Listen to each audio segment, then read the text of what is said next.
Bueno, ahora sí vamos a comenzar. Buenas tardes a todos y a todas. Desde la unidad de graduados le damos la bienvenida al primer encuentro del taller que versa sobre estrategias discursivas y argumentación jurídica. Bueno, en esta oportunidad este taller va a estar dirigido por Muñoz Rossi Marcollago, quien es abogado, investigador y docente, y también por Julio Pinto, que es docente, investigador y politólogo por la Universidad Nacional de Mar del Plata.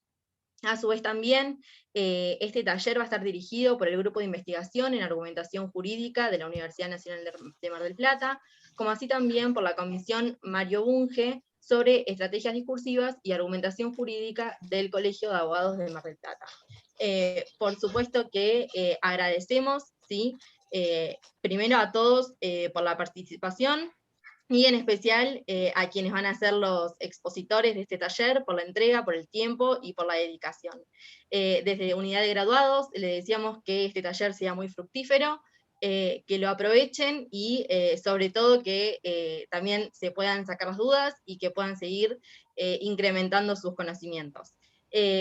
Nada más por decir, solo sí, los que les voy a aclarar son dos cuestiones importantes. La primera es respecto a lo que va a ser la planilla de asistencia para que cuando culmine este taller, acuérdense que vamos a tener un encuentro hoy y un encuentro el miércoles de la semana que viene, puedan sí tener su certificado. Por lo tanto, yo en el transcurso de lo que dure el taller les voy a estar remitiendo, ¿sí?, por el chat de Zoom, el link en el cual van a poder acceder a la planilla de asistencia y completarla. Cualquier cuestión, ¿sí?, que se suscite, me lo hacen saber y yo los voy a ir ayudando. Y respecto, sí, a la dinámica del taller, ya lo hablamos con ambos expositores y llegamos al acuerdo, ¿sí?, en que ustedes van a poder hacer las intervenciones que consideren pertinentes durante el transcurso del taller, ¿sí?, solamente activando su micrófono y, bueno, diciéndola obviamente en voz alta. Si hay alguno que por alguna cuestión no puede activar el micrófono o lo que sea, la ponen por chat y yo sí me voy a encargar de decirla en voz alta para todos, así todos toman conocimiento. Pero bueno, intentemos, ¿sí? Por más de que, digamos, dependa de cada uno, la activación del micrófono, hacerlo de forma ordenada, para que también se pueda entender primero la consulta, intervención o lo que fuere, y también para no empezar a superponernos entre todos. Bueno, sin más nada por decir, espero que lo disfruten. Bueno, muchas gracias, Sofía, y de esta manera comenzamos, obviamente primero agradeciendo a la unidad de graduados este espacio y Sofía en representación de todos aquellos con los que estuvimos gestionando este taller, desde ya muy agradecidos. Después contanos, Sofi, ¿queda grabado este encuentro para que después también tengan acceso los que posteriormente no pudieron? ¿A dónde se pueden dirigir? Si hay alguna Sí, sí, por posibilidad. supuesto. Bien. Sí, sí, por supuesto. En este momento ya se está grabando, sí, se va a grabar, se está subiendo a la nube y nosotros después nos encargamos, ni bien termina este taller, de subirlo, sí, al canal de YouTube, sí, que es Unidad de Graduados, y ahí se encuentran todas las capacitaciones, talleres, charlas que se vienen llevando desde hace un montón. Así que para el que no haya podido estar presente, por cuestiones de tecnología, horarios o lo que fuere, va a tener, digamos, la posibilidad de poder acceder tranquilamente y poder verlo, o el que esté acá presente y, no sé, se haya quedado con algo en el tintero y quiera volver a repasar, también lo va a poder hacer. Impecable. Bueno, fantástico. Esto es la tecnología. El siglo XXI ha llegado finalmente, aquí nos encontramos, unas 52 personas, algunos que saludan por el chat. Iremos leyendo en la medida que podamos ir viéndolo. Yo en realidad, además de agradecer la unidad de graduados, también agradezco a todos ustedes. Estamos ante 52 personas, no es poco, pero también hay una gran persona hoy acompañándome, o yo acompañándolo a él, o hace tiempo que nos acompañamos mutuamente, que es Julio Pinto, que es politólogo, que es teólogo y además un estudiante de la filosofía. Y hoy nos acompaña también, que integra el grupo, como decía Sofía, que desarrolla hoy este encuentro, que es el grupo de argumentación jurídica, dirigido por Leonardo Perecegui de la Facultad de Derecho de la Universidad Nacional de Mar del Plata, y una comisión que denominamos Mario Bunge, en honor al gran físico y filósofo Mario Bunge, argentino radicado en Canadá, que nos dejó hace relativamente poco, y es una comisión en el marco de las comisiones profesionales del Colegio de Abogados de Mar del Plata sobre estrategias discursivas y argumentación jurídica. Sobre estas cuestiones generales sobre la argumentación es donde Julio va a desarrollar toda la clase del día de hoy.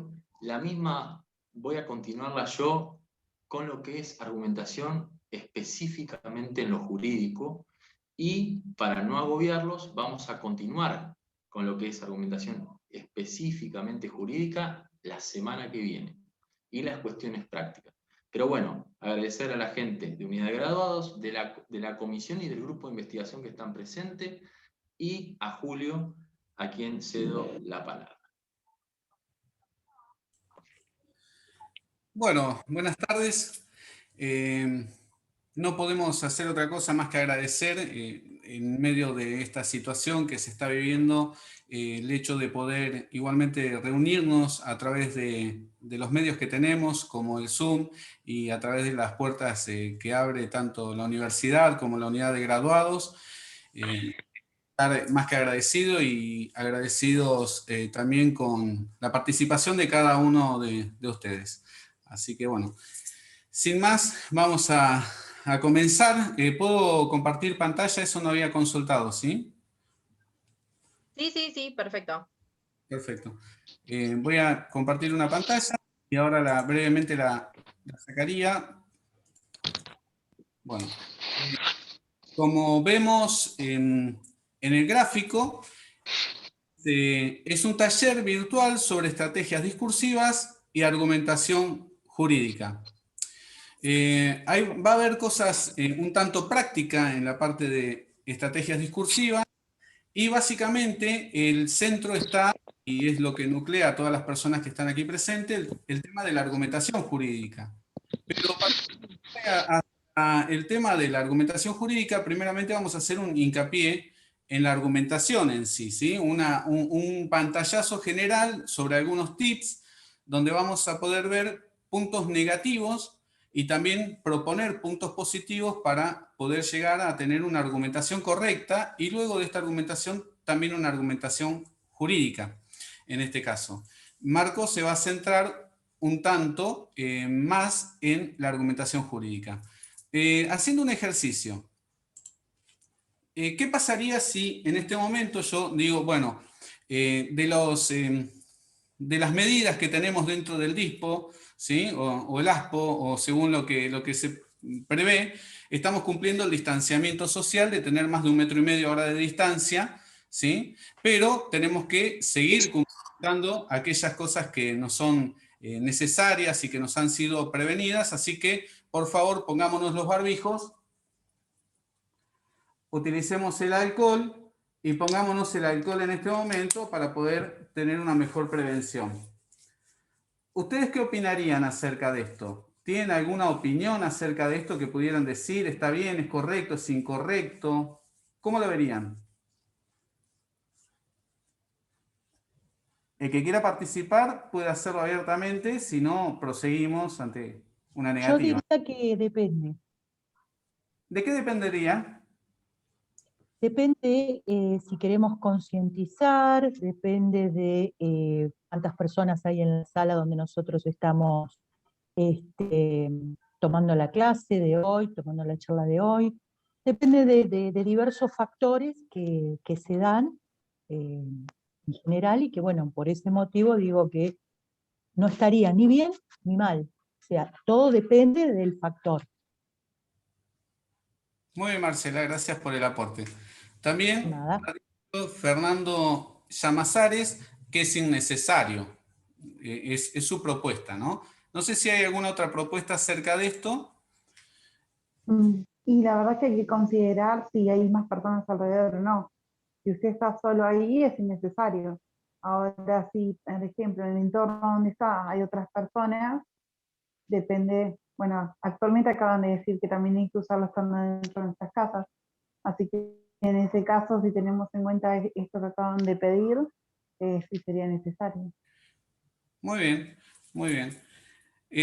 Hay muchos elementos que se han puesto y casi de forma natural en lo que acabamos de hacer. Pero cada una de las personas que ha participado ha dado un argumento del por qué lo usaría o no lo usaría y el por qué lo tendríamos que utilizar. Entonces, yendo de lo más chiquitito hacia lo más grande, podemos observar que es inherente en nuestro desarrollo cotidiano el hecho de que estemos argumentando el por qué hacemos algo o el por qué no lo hacemos, ¿sí? Desde las cosas más básicas hasta las cosas más complejas, que no por eso son problemáticas, sino que son complejas. Si nosotros podemos ir hacia las definiciones en este sentido, nosotros vamos a ir, supongamos, en definiciones de la Real Academia Española, vemos que un argumento es un razonamiento que se emplea para probar o demostrar una proposición, o bien para convencer a alguien de aquello que se afirma o se niega. Entonces, cada persona ha dado un argumento. Empezamos a entrar en una argumentación. Luego encontramos dentro de la palabra argumento una palabra muy interesante que es la palabra convencer. Y convencer encontramos una definición también que tiene dos definiciones que dice incitar, mover con razones a alguien a hacer algo o a mudar de dictamen o de comportamiento. Ya ahí estaría más involucrado el hacer que otro haga determinada cosa o convencerlo de alguna cosa y probar de manera que racionalmente no se puede negar. Y esto lo encontramos muy vinculado con persuadir. Y persuadir es inducir, mover, obligar a alguien con razones a creer o a hacer algo. Y si a todo esto nosotros les damos el carácter jurídico, podemos decir que también atañe al derecho o se ajusta a él. Esto que nosotros vemos aquí, me parece que se me ha desconectado la cámara, me parece, ¿no? Sí, me quedé como tildado. Bueno, ahí lo resolveré. Se me escucha bien igualmente, ¿no? Sí. Sí, perfecto. Sí, perfecto, se escucha ahora. Sí. Si nosotros vemos en este sentido las definiciones que nosotros acabamos de dar, podemos analizar, a ver si puedo con esta cámara. Sí. Ahí va. Pondré esta cámara, es una cámara diferente, pero por lo menos se ve. Bueno, nosotros podemos ver en este sentido que la argumentación es algo que nosotros la podemos considerar, podemos utilizarla y a través de la utilización de la argumentación podemos convencer, persuadir, mover a las otras personas a cambiar la posición o también su accionar, porque los pensamientos se traducen en ideas. En ese sentido, también nosotros podemos hacer eso de la misma forma. Para esto nosotros vamos a ver algunos casos que son, podemos decir, más positivos o menos positivos.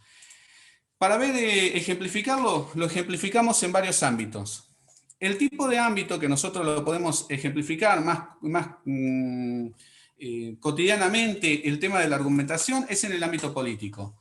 Aquí vemos, si ustedes recordarán, el debate que se dio en el 2019 con la presentación oficial de los que iban a ser representantes de aquellas posiciones o oposiciones o aquellos que iban a ser candidatos a presidente, ¿sí? Bueno, dejémoslos ahí porque podríamos opinar un montón de cosas y tendríamos que argumentar cada una. Pero uno esperaría que en un debate de este tipo, donde se da la posibilidad para dar un argumento, el argumento acá es muy interesante, que lo van a ver con lo que va a explicar Marco, que cada ámbito tiene un lenguaje y tiene una persona receptora. ¿Hacia quién se le está dando el argumento? ¿Sí? En este sentido, las personas que estaban, los televidentes y todas las personas que estaban mirando, eran las que estaban siendo receptivas de estos argumentos. Hemos visto que podían haber utilizado el argumento explicando cuáles eran sus propuestas, explicando qué era lo que iban a hacer y por qué sería interesante la votación. Pero, sin embargo, hemos visto que tanto en este como en este otro debate, también podemos ver que es el de Biden y Trump, podemos ver que cuando se dan este tipo de debate que son de carácter político, lo que se utiliza más es un cruce de contraargumentos y embestir a la otra persona, ¿no? Ir a embestir a la otra persona y tratar de ir contra el argumento que dijo. Entonces hay alguien que habla y entonces otra persona le sale el cruce y después se sale el cruce de lo que se salió del cruce. En este sentido, en el carácter político y en el carácter cotidiano que nosotros tenemos, muchas veces la argumentación no termina siendo un argumento, sino que termina siendo un contraargumento, ¿sí? Que está bien que sea un contraargumento, pero ¿cuál sería el foco de la argumentación que se estaría utilizando? Hay otros ámbitos, como por ejemplo en el ámbito académico. Se dio aproximadamente hace 2 años, se llamó el debate del siglo, no sé si llegó a sus alcances, pero se le llamó así, y es el debate que se dio entre Peterson y Zizek en el ámbito académico, un tanto más filosófico, acerca de, como vemos ahí, felicidad, capitalismo versus marxismo, ¿no? Igual fue en un tono más amigable, pero más allá de que se dio en un tono más amigable, se dio una especie de debate donde no hay una racionalización o un tratar de convencerse, una charla, sino que es una argumentación como para sostener la postura de cada una de las personas. Y este es el ámbito que más nos competiría ahora, que es el ámbito jurídico. En este ámbito jurídico, las características de los otros ámbitos son totalmente distintas en algunas características que tiene particulares, pero en otras son muy parecidas. Así que para poder llegar hacia ese embudo vamos a poder ver 2 materiales que vamos a estar analizando. El primero es lo que seguramente más de uno de ustedes conoce, que es la pirámide de argumentación de Paul Graham, ¿sí? Y la segunda es un texto de Ricardo Magliandi, una persona que ha sido bastante reconocida en la facultad, tanto de aquí de la Universidad de Mar del Plata, en Humanidades, en Filosofía particularmente, y también en diferentes universidades porque ha hecho una carrera bastante interesante, ¿sí? En esta pirámide de la argumentación de Paul Graham podemos decir que Paul Graham, en cierto sentido, su formación es de programador informático y ensayista. No estaría tanto en los alcances filosóficos, tampoco jurídicos, pero él propone un texto que escribe en el 2008 que se llama Cómo estar en desacuerdo, o se puede traducir también Cómo discrepar, ¿sí? Y tiene algunos elementos que son muy llamativos e interesantes, como por ejemplo el hecho de considerar que todo aquel desacuerdo, aquella discrepancia se da como un acto social, porque si no hubiera una sociedad inmersa y unas relaciones interpersonales, no habría tal discrepancia. Y para que haya discrepancia tiene que haber diferentes teorías o diferentes propuestas, porque si no habría acuerdo. Entonces, podríamos decir que el consenso que podemos llegar a lograr se formaría dentro del disenso. Aquí nosotros vemos la pirámide y vemos que tiene un nivel de racionalidad en el costado derecho que dice que desciende o que asciende. Cuanto más abajo es menor y cuanto más arriba es mayor el grado de poder utilizar la argumentación como elemento potable, ¿sí? Nosotros vemos, el que quiera abordar un poco más a Paul Graham puede encontrar, tiene una página en español que es de él, que es paulgraham.com, y también hay otra que es paulgraham.es, ¿sí? Nosotros vemos que se comienza desde la base de la pirámide y arranca con el punto 0. Fijémonos que no pone un punto 1. arranca con un punto cero. Entiende Paul Graham que ni siquiera es un punto donde arrancar una argumentación o una discrepancia, sino que directamente no entraría en la categoría, pero igual está puesta, y es el insulto. El insulto es algo que descalifica en el medio de una argumentación, en el medio de una discusión. Dicho sea de paso, antes de que se moderara mejor el debate entre Trump y Biden, hubieron muchos exabruptos, hubieron muchas situaciones que fueron bastante conflictivas para personas que en el ámbito internacional reconocidas, en un ámbito que es político y en un ámbito que iba a ser de mucha influencia, uno esperaría otro tipo de argumentación, ¿no? Pero se arranca muchas veces por el tema del insulto. Ahí dice, suena como eres un idiota. Y uno diría, uno no pasa por la vida diciendo que es un idiota. Hay algunas personas que sí, que salen en la televisión y se acusan a la otra persona de ser idiota. Pero también se acusa a otra persona de ser ignorante, de que tiene que ir a estudiar, que tiene que ir a leer esto o aquello, ¿sí? Y también se entra en algún tipo de otro tipo de ataque, como por ejemplo, sos un gorila, sos un zurdo, sos un abolicionista, sos un garantista, más en el ámbito que estamos hablando ahora, ¿no? Y este carácter que nosotros vamos a ver hasta el punto 2, ¿sí? En el punto 3 cuando arranca la contradicción ya es diferente, pero aquí los tres primeros atacan a la persona, no estarían atacando el argumento. Entonces, cuando vemos dos personas que están tratando de intercambiar conceptos y de llegar a lograr un argumento, y vemos que la otra persona, en vez de ir hacia el argumento, va hacia la persona y le dice, no, con vos no se puede hablar porque sos tal cosa, ahí vemos una carencia muy grande de argumentación y vemos que académicamente eso no tendría que existir, ¿sí? Sin embargo, existe y en personas que uno tiene como con sorpresa, con bastantes títulos y bastantes capacitaciones, ¿sí? Luego estaría el punto del ad hominem. El ad hominem es una falacia de manera formal, ¿sí? Vamos a hablar de varias de ellas en algunos momentos. Esta es una, ad hominem, es a la persona, ¿sí? Entonces, como bien dice aquí en la pantalla, ataca las características o la autoridad del contrario sin considerar la sustancia del argumento. Entonces, pongámoslo en este ejemplo para clarificarlo. Supongamos que hay una persona que está en este momento detenida, que tiene, vamos a decir, prisión perpetua, no sé si existe tal cosa, pero vamos a poner la pena máxima que pudiera llegar a tener, porque los crímenes que ha cometido son terribles. Y en un momento, un noticiero se acerca y le dice, la persona esta que está detenida dice, por favor le pido a la comunidad que no cometa delitos, que no salga a robar. Lo que está diciendo es correcto, pero sin embargo, muchas veces se descalifica junto con la persona a todo lo que está diciendo y no se la escucha por la persona que está diciendo. Pero lo que está argumentando en ese momento es un argumento que es correcto. Si esto lo llevamos al campo político, podemos hacer una contrapartida, ¿no? Y decir, no importa si algo lo dijo Navarro, Silvestre, Leuco, Daddy o el Dipi, sino que lo que importa es qué es lo que está diciendo, más allá de quién lo está diciendo. Entonces, nosotros aquí tenemos que muchas veces nuestra argumentación es ad hominem, ¿sí? Censuramos a la persona por la persona misma.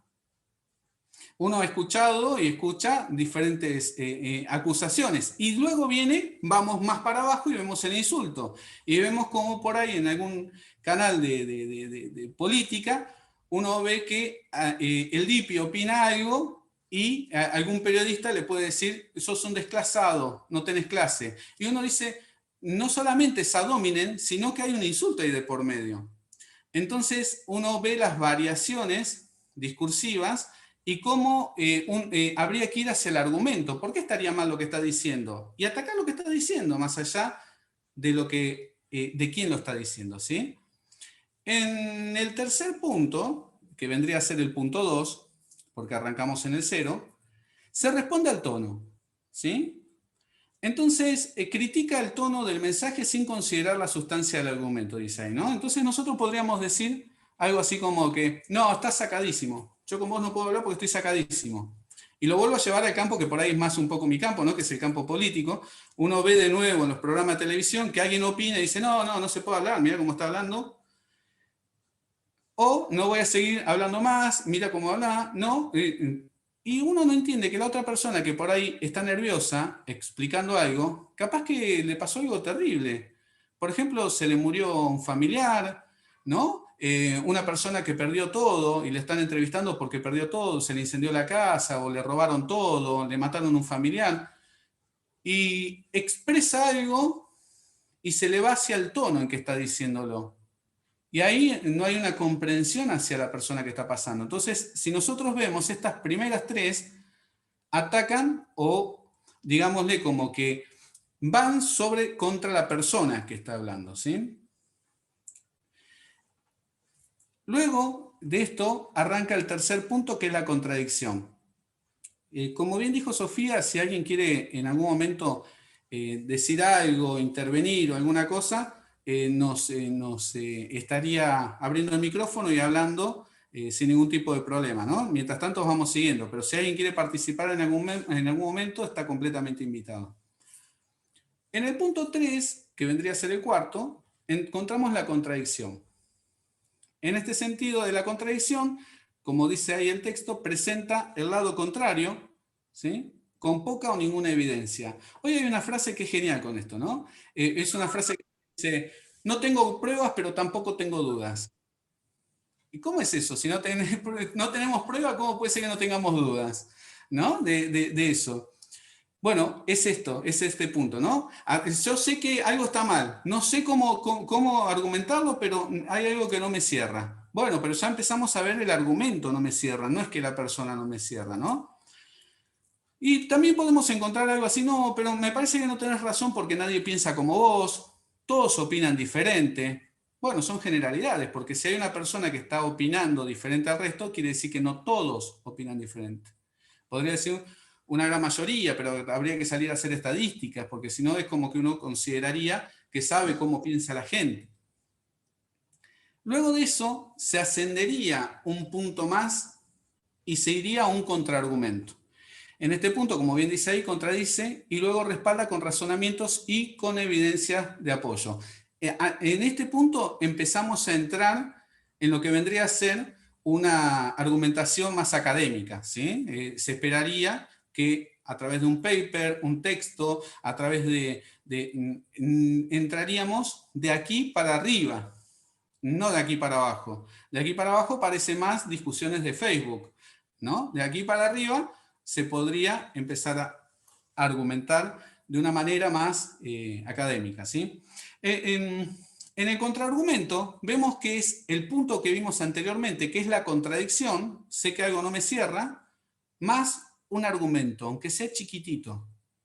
Entonces, mira, no me cierra, porque vos sabés que leí un texto, ¿no? O el otro día vi un documental que decía, entonces yo tengo un argumento donde puedo estar tomando para poder contraargumentar hacia la otra persona, ¿no? Luego de este contraargumento llega la refutación. Aquí ya vamos llegando a la cúspide, así que la refutación dice, halla el error y explica el mismo mediante el uso de citas. Bueno, digamos como que las citas tienen que tener una consideración acerca del contexto. Como bien decían las personas que participaron hoy, mientras estábamos hablando, ¿sí? Yo puedo ponerme el barbijo porque alrededor mío puede haber determinada cantidad de personas, o puedo ponerme el barbijo porque determinada cosa, ¿no? Entonces hay que ver el contexto en el cual se está dando la situación. Entonces eso conlleva un análisis un poco más profundo. Y las citas que voy a utilizar tienen que ver en referencia. Si estamos hablando acerca de un caso jurídico y lo que hago es el uso de citas de que en realidad encuentro diciendo, por ejemplo, no, lo que pasa es que, como bien leí en la revista Olé, no, eso es fútbol, no tiene nada que ver con la argumentación jurídica en este caso o con el campo académico. Se puede traer como una ilustración, pero no para un argumento, ¿sí? Y por último, es refutar el punto central. Casi nunca se llega aquí, ¿sí? Entonces, ya no discuto a la persona, no discuto su argumento, sino que lo que estoy viendo es más de carácter ontológico, por decirlo de alguna forma, ¿no? Es de carácter sustancial, es en el ente en sí, es el ser. El ser que estoy discutiendo es el argumento. Y ese argumento que estoy discutiendo lo hago de una forma central. Por ejemplo, si vemos un caso de determinada persona, no, por dar un ejemplo dentro de todo esto, y cada uno puede dar más ejemplos mejores seguramente en el campo de lo jurídico, pero si hay una persona que en defensa propia mata a una persona que le está queriendo robar, puedo quedarme en diferentes facetas, ¿no? En diferentes circunstancias ahí.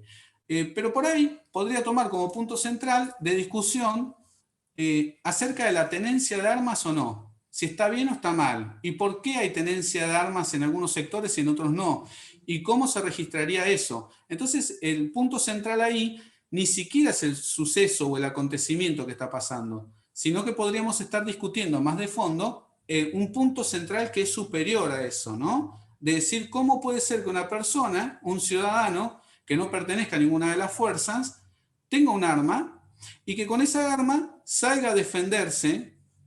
Bueno, ¿está bien o está mal? Puede estar bien, puede estar mal, pero el debate sería sobre un punto que fuera un tanto más central. Como hemos visto, en este sentido, todo tiene que ver con el lenguaje. La argumentación tiene que ver con el lenguaje. Con el lenguaje escrito, lenguaje hablado, tiene que ver con la forma en que nos expresamos. Cómo se dice es tanto o más importante del qué se dice. Podemos decirlo de esta manera, si pudiéramos hablarlo más en el campo jurídico, ¿no? Si digo mal las cosas, es como si fuera que hay un vicio administrativo. Estoy presentando todo bien en tiempo y forma, pero faltó un sello, faltó una firma, no se presentó o no se presentó al otro día. Entonces, más allá de que todo el resto esté bien, y que es más, ahí estaba la verdad, estaba en eso que se estaba presentando, pero se presentó fuera de tiempo o hay un vicio, y entonces se derribaría todo lo que se estaba haciendo, ¿no? En ese sentido. Bueno, muchas veces cuando nos expresamos y cuando hay una expresión a través de la argumentación, y argumentamos mal, ya sea por acto, por un escrito, por un montón de circunstancias, se argumenta mal, es una cosa más o menos parecida. ¿Por qué? Porque puede ser que es correctísimo lo que está diciendo, pero está dando posibilidades para que personas que están escuchando utilicen la mala expresión o el vicio que tienen para atacar ese vicio o la expresión y no el argumento. Entonces, es completamente necesario. En este sentido, el abogado que defiende o el abogado que está querellante, es completamente necesario que lo exprese de forma correcta lo que está queriendo expresar y no dar por entendido aquello que está queriendo expresar. En este sentido, vamos a ver el texto de Ricardo Maliandi, ¿sí? Para ver unos casos más y aquí ya después participamos, que se llama La liebre, el erizo, el tigre y la araña. Y tiene un subtítulo que no está ahí, pero tiene un subtítulo que dice sobre los modos de la argumentación. Y va a presentar 4 casos. Los 4 casos son casos negativos. Y aquí podemos casi hacer como una especie de terapia de grupo, ¿no? En todas las personas que estamos, porque seguramente alguna cosa podemos llegar a reconocer en aquellas que vamos a ver, ¿sí? Lo primero que vamos a ver es que hay 4, dentro de estas 4 maneras de argumentar, es que hay 2 que son defensivas, que tienen carácter defensiva, y 2 que tienen carácter ofensivo. La liebre y el erizo tienen un carácter de defensa, y el tigre y la araña tienen un carácter ofensivo, ataca, ¿sí? Pero las 4 son negativas. La liebre. La liebre, según el texto de Maliandi, estos son todos puntos del texto de Maliandi, ¿sí? Dice que domina técnicas evasivas de argumentación.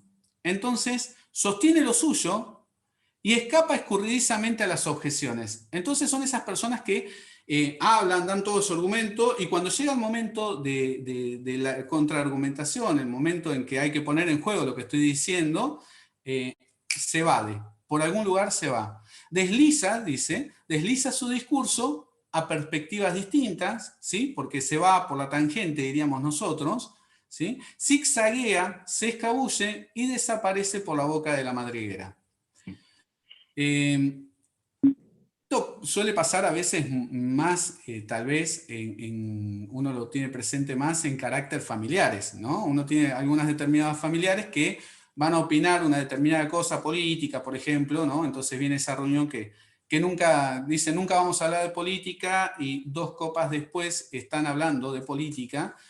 Y ahí, cuando están hablando de política, se da toda la argumentación, y justo cuando viene el momento de que se arma el debate, siempre algo ocurre que se puede, y más si el que está argumentando es el dueño de casa, ¿no? Siempre pasa algo, voy al baño, traigo el postre, hice, ¿no? Siempre hay una técnica evasiva por ahí. Pero, sin embargo, se ve mucho esto en los canales de televisión a nivel político, y se ve mucho esto en los ámbitos académicos también, en que hay un ataque, pero luego no esperan la devolución del ataque ese, ¿no? Luego tenemos el erizo. El erizo dice que es inexpugnable tras sus púas argumentativas. No necesita escaparse porque nadie se le puede acercar. Las objeciones a sus argumentos rebotan por sus pinches y sus caparazones, ¿sí? Y suele tener tendencias paranoicas. Toda objeción o réplica la siente como un ataque personal. Entonces uno no puede decirle, mirá, no estoy de acuerdo con eso. Otra vez, la tenés conmigo, ¿no? Claro, yo soy el que no puedo pensar, vos sos el señorito que piensa, ¿no? Y siempre viene como una defensa hacia lo que se está diciendo, ¿no? En este sentido, uno podría reconocer y reconocernos más en este tipo de circunstancias en algunos momentos. Yo debo decir que cuando leí este texto, que me lo dieron en la Facultad de Filosofía, indefectiblemente encontré parte de mí en cada uno de los animales. Así que no es de asustarse esto, y uno tampoco lo está diciendo, porque yo he podido reconocerme, decir en este momento esto, en este momento lo otro. Luego viene el tigre. El tigre dice, la mejor defensa es un buen ataque. Menoscaba al interlocutor como si fuera una presa. Está seguro de sus fuerzas. Es devorador implacable y despiadado. Y el tema de discusión pasa en segundo plano, ya que busca aniquilar al oponente.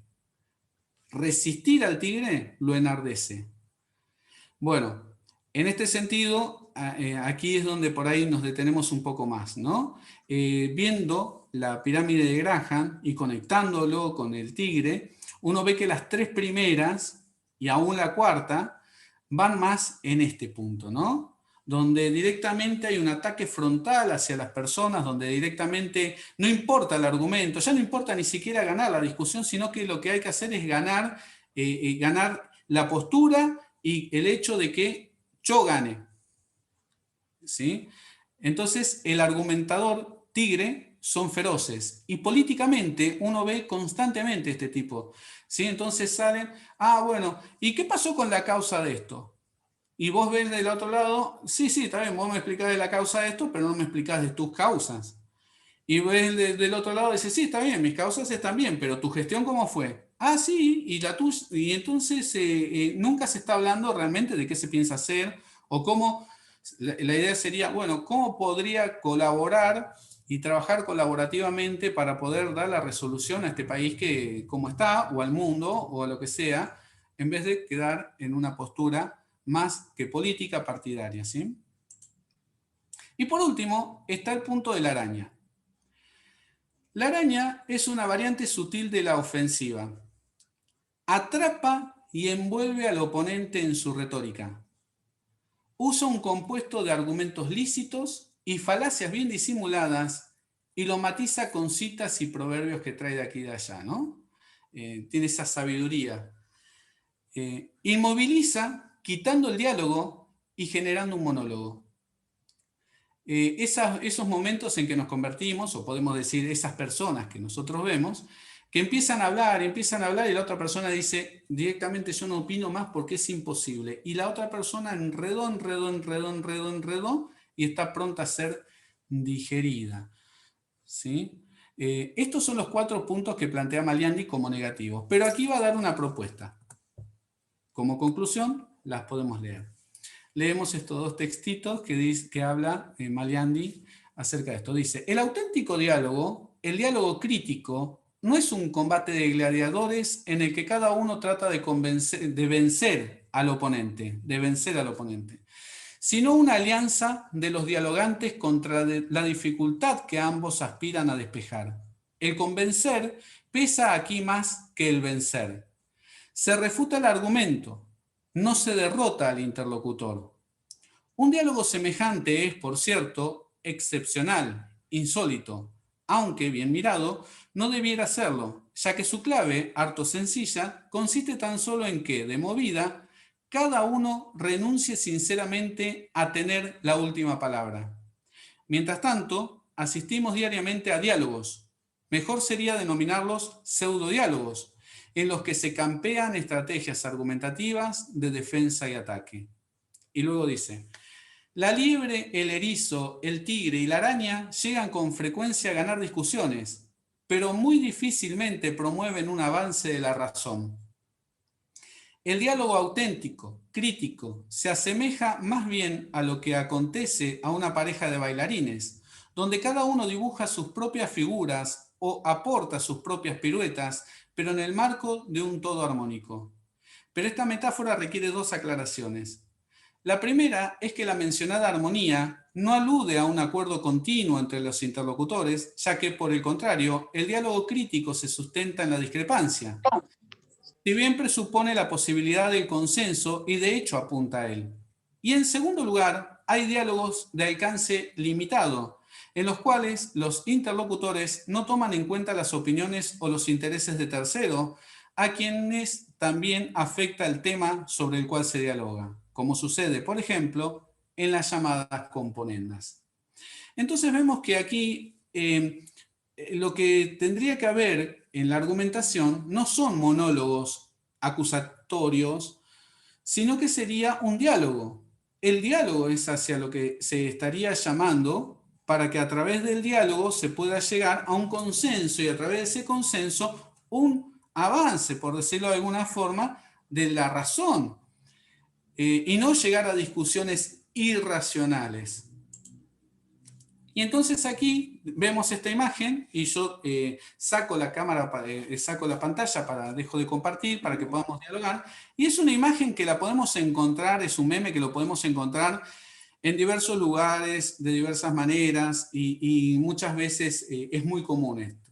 Ahora, ¿qué podríamos decir acerca de esto? ¿Cómo podríamos argumentar? A ver, dejo de compartir un cachito. Acerca de la imagen que vieron, ¿no? De las 2 personas mirando el dibujo y uno diciendo es un 6, uno diciendo que es un 9. ¿Cuál tendría la razón ahí? ¿Quién tendría la razón? ¿Qué opinan?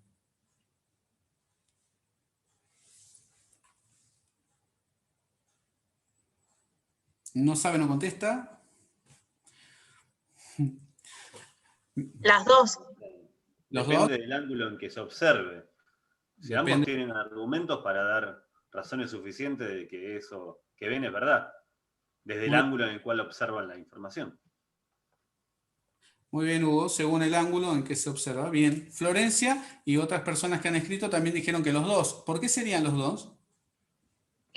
Porque también depende del ángulo y en un momento habías comentado que las distintas perspectivas tienen que ver con distintas teorías. Entonces, por ahí asocio estar parado en distintos lugares como tener distintas teorías. Muy bien.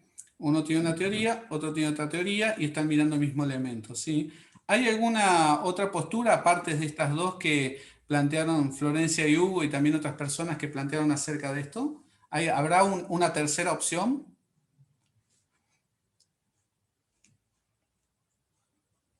Bueno, está bien que no la haya, pero vamos a plantearlo un poquito en unos términos un tanto filosóficos, ¿sí? Nosotros tendemos a plantearnos dentro de un pensamiento binario. Entonces planteamos dentro de blanco o negro, o dentro de Boca River, ¿sí? O políticamente no vamos a entrar en temas, ¿no? Pero la famosa grieta, ¿sí? Y en términos donde hay este tipo de binarismo, ¿no? Ahora, ¿qué pasa? Hay una falacia, y aquí nombramos la segunda falacia que habíamos prometido, que es la falacia del tercero excluido, ¿sí? Entonces, no se tiene presente de que puede haber una tercera opción. Por ejemplo, podría ser una G mal dibujada en vez de un 6. O podría haber sido un rayón que hizo un nene en el piso. O podría haber sido un pedazo de cartel que se cayó sin sentido. Podría haber sido un montón de otras cosas. Y no necesariamente un 6 o un 9.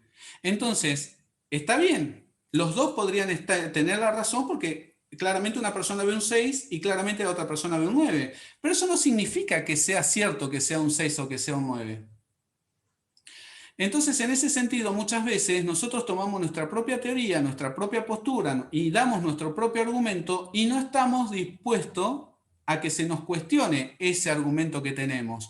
O da la posibilidad de leer otro tipo de literatura que sea diferente a la literatura que nosotros va a nuestro sentido y a nuestros fines particulares, ¿no? Entonces, yo me siento cómodo con tal partido político y miro sus canales que van apoyando el movimiento y leo sus diarios y veo sus redes. Y la otra persona está de acuerdo con el partido político contrario. Y lo mismo. Pero sería bueno ver todos los canales, ver todos los diarios y tratar de sacar una conclusión propia, si es que pudiéramos hacerlo, porque claramente siempre vamos a estar manejando fuentes secundarias, porque nos estarían dando la información y tendríamos que creer que la información que nos está dando es así. Pero si nosotros vemos, para ser críticos y para poder ser nuestra perspectiva, tener una mirada propia, personal, ¿sí? Como dice una frase por ahí, nacimos únicos, no moramos siendo como copias, ¿sí? Que no nos transmiten el hecho de ser una copia del pensamiento, sino que podamos hacerlo, necesitaríamos inevitablemente ver todas las perspectivas. En este sentido, ante un juicio que se tenga, es ver todas las aristas, es ver todos los argumentos, es ver qué opina esta persona, qué opina este testigo, qué fuente conseguida acá, qué otra cosa, alguien opinó algo, fui, busqué, indagué, miré un archivo y no me quedo solamente con lo que se está planteando, ¿sí? Entonces, la realidad es un poco más pluralista que dos opciones, ¿sí? Entonces, en ese sentido, es ampliar un poco más la perspectiva al conseguir tener una forma argumentativa. Si no, es imposible. Aquella persona que es afiliada a un club de fútbol y que sus padres fueron de ese club de fútbol y que el abuelo y que lo llevaba a la cancha, es imposible tratar de convencerlo de que en realidad está jugando mal. Y del otro, lo mismo pasa. Ahora, si uno mirando el deporte, uno tiene que ser objetivo y decir, ¿juega mal o no juega mal? Estamos mirando fútbol, no estamos defendiendo. ¿Qué se está defendiendo? Es un patriotismo futbolístico, casi, ¿no? Entonces, en este sentido, la argumentación tiene que ver cómo yo argumento y mis argumentos tienen que ver en que mis preconceptos no quiten parte de mi argumentación, ¿sí? Y termino con esto y vamos a un diálogo si quieren o como se dé, si no seguirá Marco con lo suyo. Unas preguntas reflexivas, ¿sí? Y aquí cada uno puede compartir. ¿La ley es justa? ¿Hay leyes injustas que pueden ser mejoradas o quitadas? ¿Cuál sería la función de la justicia? ¿Se busca la verdad en la defensa de un caso? Y estas son apenas 4 preguntas de las cuales podríamos estar reflexionando acerca de cada uno de ustedes en su propia profesión, en su propio trabajo vocacional, en lo que ustedes estén emprendiendo. ¿Cómo veríamos estas 4 preguntas. ¿Y qué es lo que propondría media biblioteca, como se dice comúnmente, ¿no? La media biblioteca que dice esto y la media biblioteca que dice el otro. ¿Qué piensan ustedes? ¿Hay leyes injustas? ¿Qué opinan?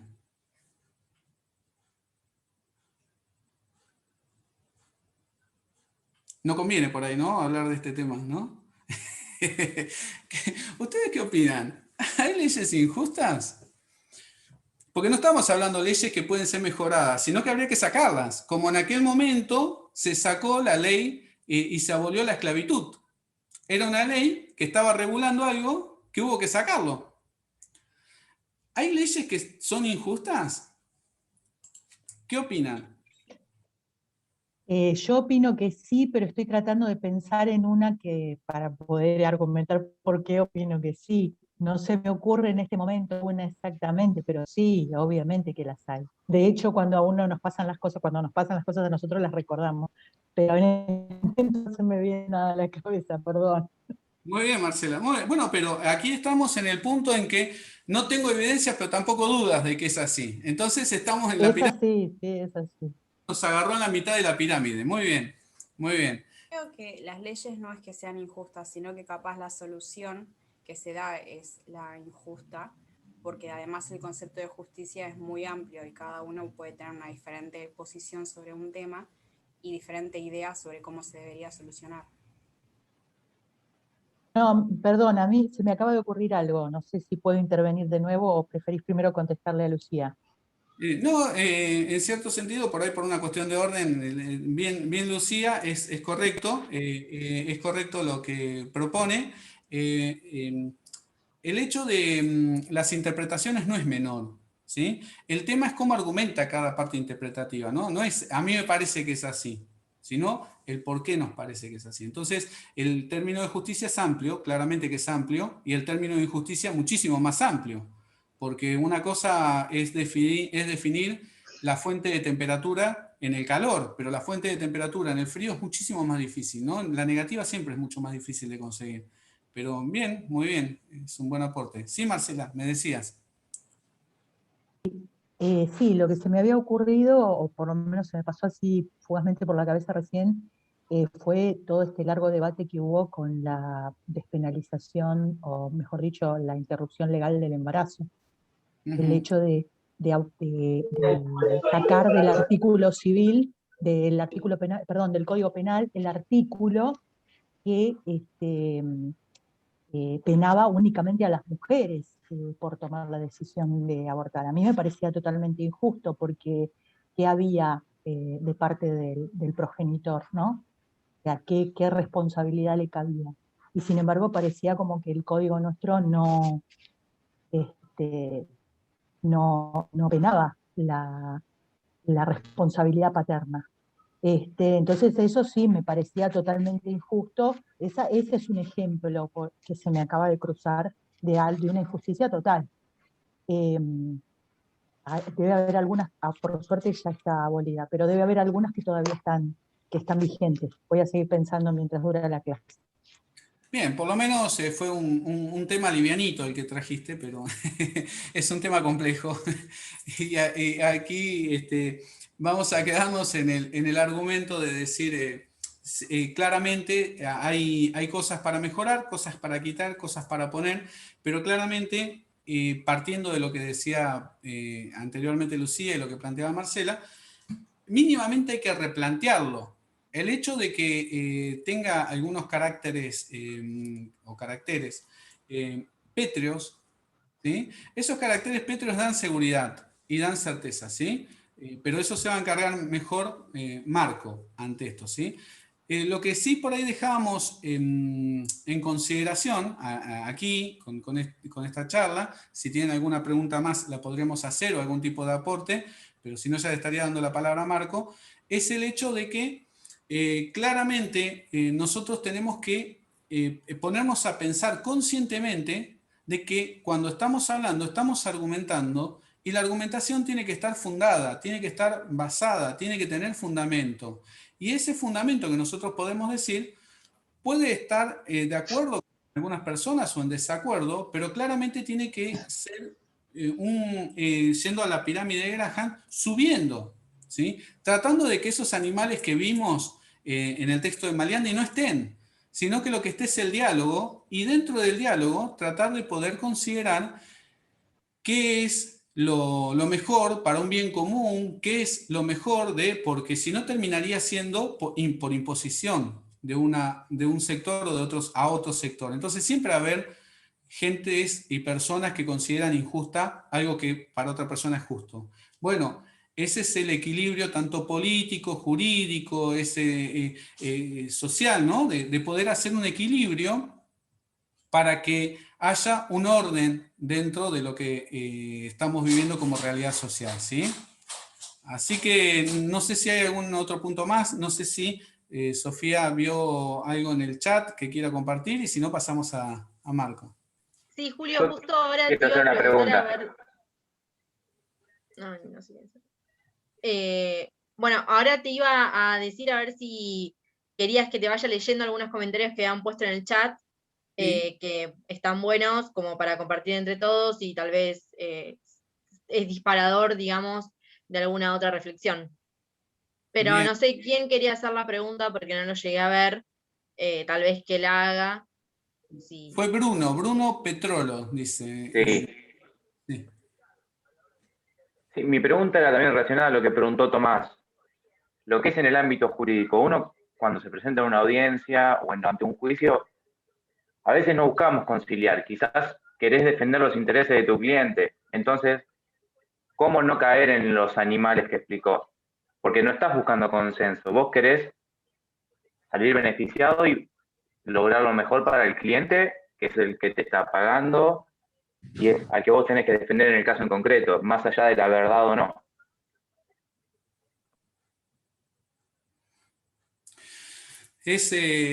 No sé si por ahí hay algo más en sintonía con eso, Sofía, así contestamos todo en conjunto o damos un tratamiento a esto.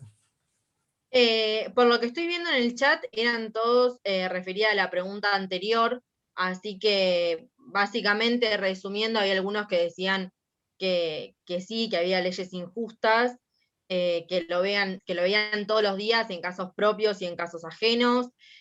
Otro que decía que el concepto de la justicia en sí no existe, que lo que es justo para uno puede ser injusto para la otra persona. Y bueno, básicamente es eso. Fernando decía que lo justo y lo injusto dependerá del contexto histórico y del lugar geográfico. Y bueno, Tomás decía que estaría bueno ampliar respecto a la búsqueda de la verdad en la defensa de un caso que, bueno, es en consonancia con lo que plantea Bruno. Muy bien, leyendo todo lo que has leído y lo que dijo Bruno, me dejaría a mí así como una sensación de que hay como, nosotros llamaríamos en filosofía una aporía, ¿sí? Una aporía filosófica es llegar a un callejón sin salida, pero ese callejón sin salida no tiene salida por mis propias contradicciones. Entonces el argumento llega un momento en que se contradice. Entonces aquí habría una aporía dentro de la práctica misma de la profesión que llevan, ¿no?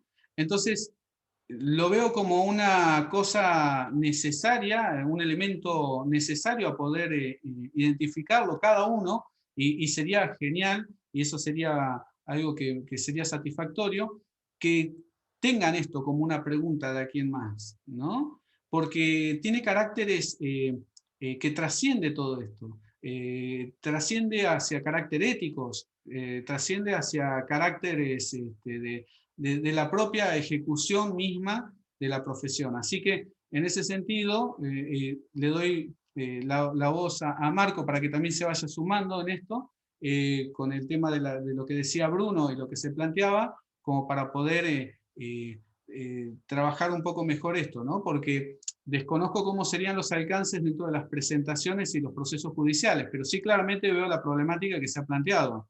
En ese sentido, considero que estas aporías están puestas en cierto sentido también por el mismo sistema.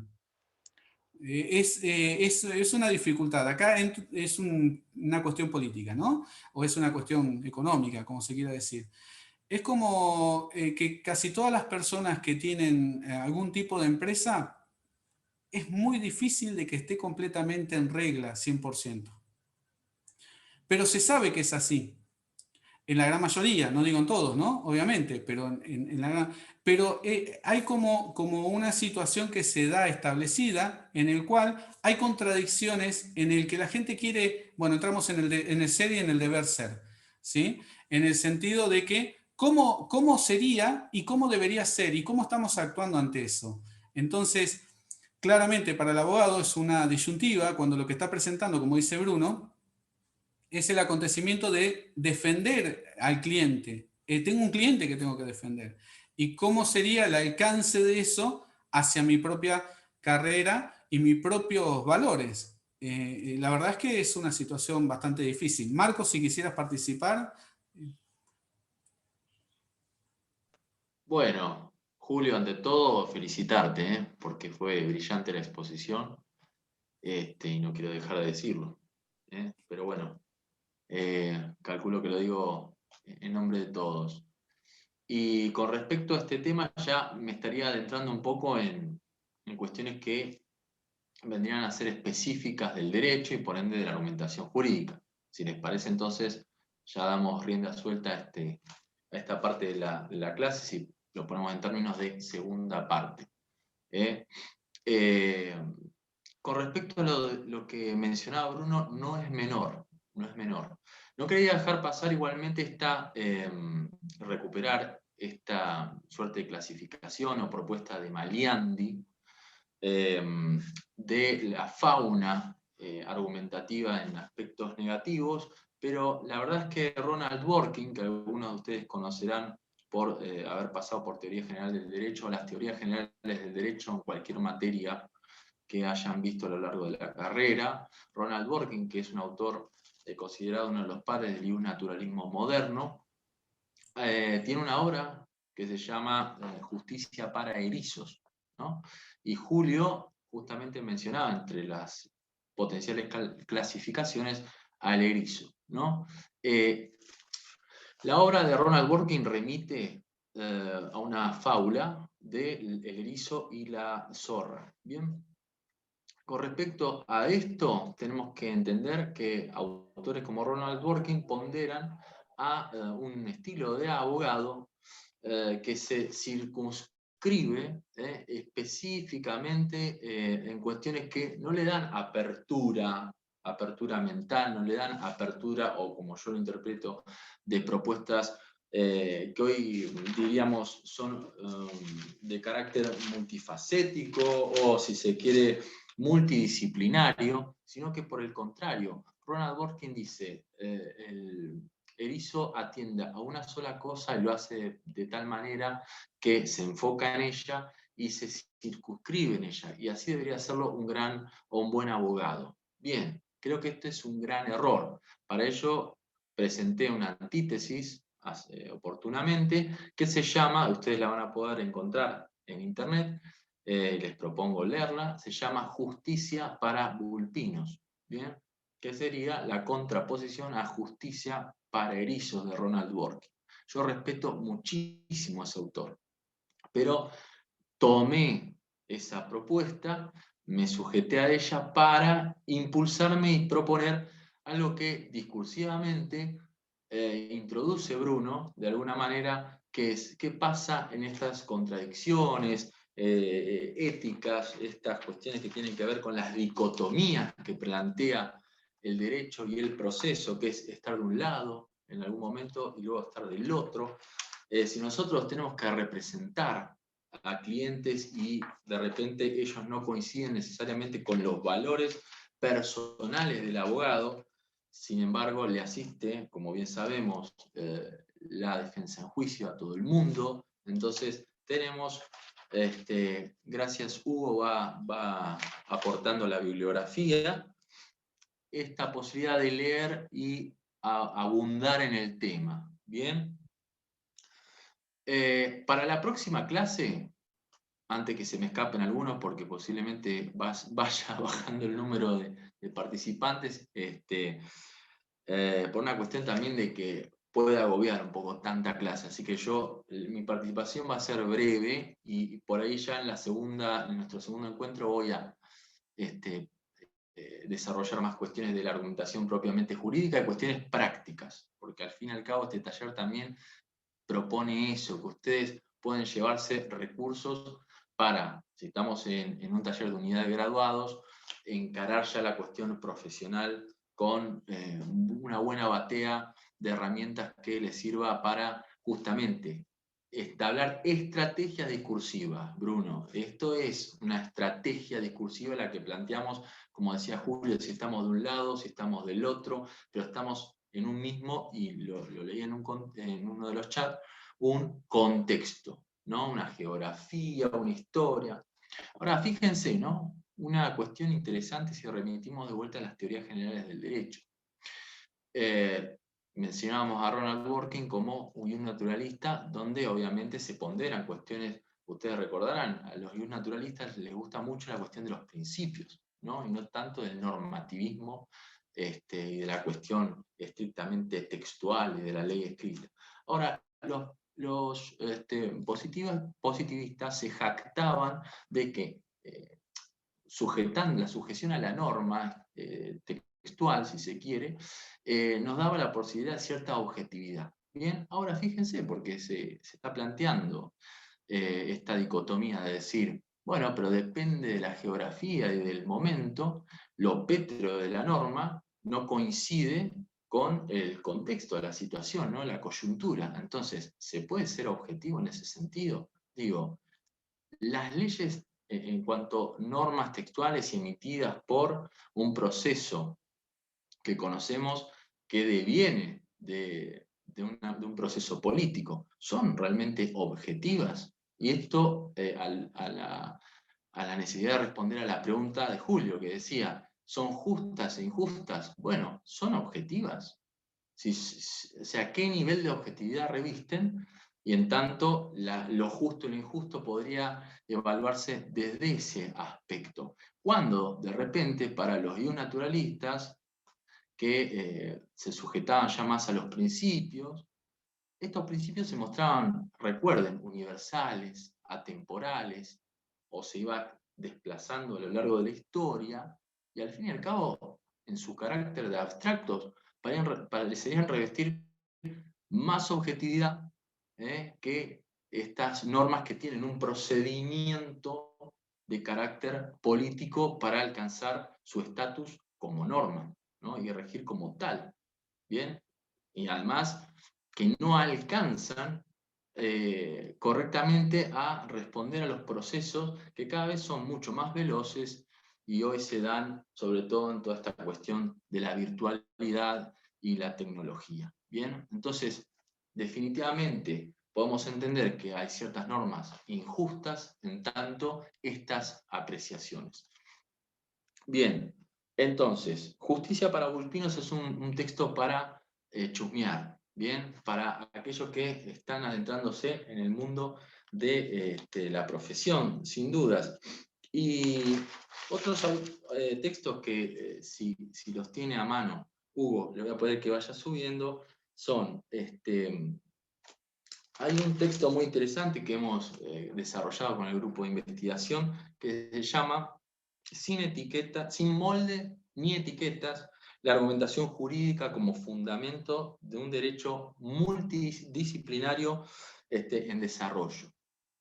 ¿Y a qué me refiero con este larguísimo título que tiene la investigación? Bueno, puntualmente al hecho de que empecemos a pensar al abogado no como un erizo restringido en sí mismo, en el lenguaje del derecho, sino empezar a abrir y generar una apertura tal que entren efectivamente conocimientos de otras áreas. En este caso nos acompaña Julio, que es politólogo, es teólogo, es filósofo, y fíjense cómo todo el aporte que ha hecho efectivamente entra en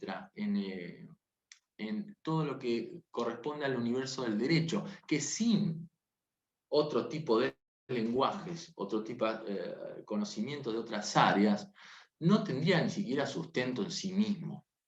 Por lo menos yo creo en esta tesis, el derecho en sí mismo pierde lógica si se desconecta o desconoce otras áreas del conocimiento. Recuerden, en cualquier proceso, si ustedes tienen que acudir a una prueba y a un peritaje, lo que están haciendo es acudir justamente a un profesional de otra área. Y eso es fundamental en el desarrollo del proceso mismo. ¿Ok?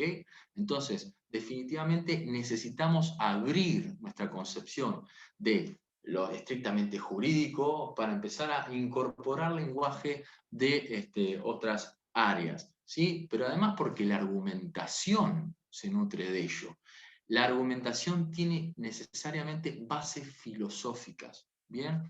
Y luego podremos encontrar argumentación de tipo jurídica, que está en conexión con el mundo jurídico, ¿sí? Pero recordemos que no se nutre únicamente del conocimiento argumental, de la argumentación argumentativo, bien digo, sino que además puede nutrirse de conocimientos que vienen de otras áreas. Necesariamente un abogado, para su dicción y la correcta redacción de investigaciones, de paper, de una presentación mejor ante la sociedad, un medio, un micrófono, poder evaluar esas cuestiones, deberá incorporar, por ejemplo, o le correspondería para un mejor desarrollo de su profesión, conocimientos en letras, en artes, por ejemplo, las que corresponden a la dramaturgia, ¿por qué no? Conocimientos de expresión corporal y expresión vocal. Hay muchísimos problemas en la profesión del abogado, en lo que es la postura, en la colocación de la voz, y poder expresarse ante un público, y por qué no, ante un tribunal o un juzgado, o un juez, mejor dicho, un magistrado. ¿Bien?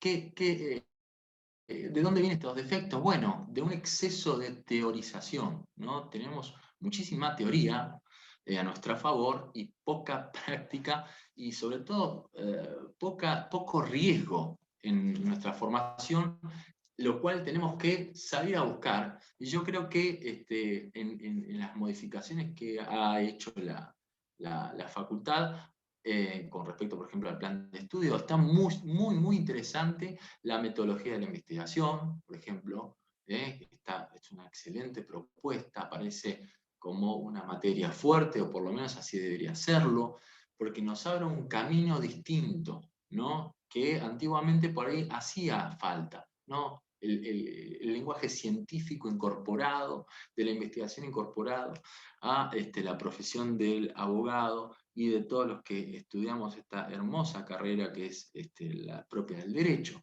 ¿Bien? Ahora, dicho esto, habíamos hablado de estos dos textos y finalmente vamos a pasar, voy a hacer ¿puedo compartir? Share screen, a ver. Vamos a adentrarnos rápidamente en autores de la argumentación jurídica, pero vamos a hacer un leve repaso y en el segundo encuentro que tendremos la semana que viene vamos entonces a hacerlo de forma más correcta, si se quiere. Bien, autores entonces de la argumentación jurídica, acá ven que dicen taller verano 2021 porque en verano también hacemos un tallercito al respecto. Bien, este señor que ven aquí es uno de los autores más importantes en argumentación jurídica, yo les diría moderna y / contemporánea, porque realmente es el que dio la posibilidad de recuperar la argumentación jurídica en lo que respecta a lo académico y lo extraacadémico.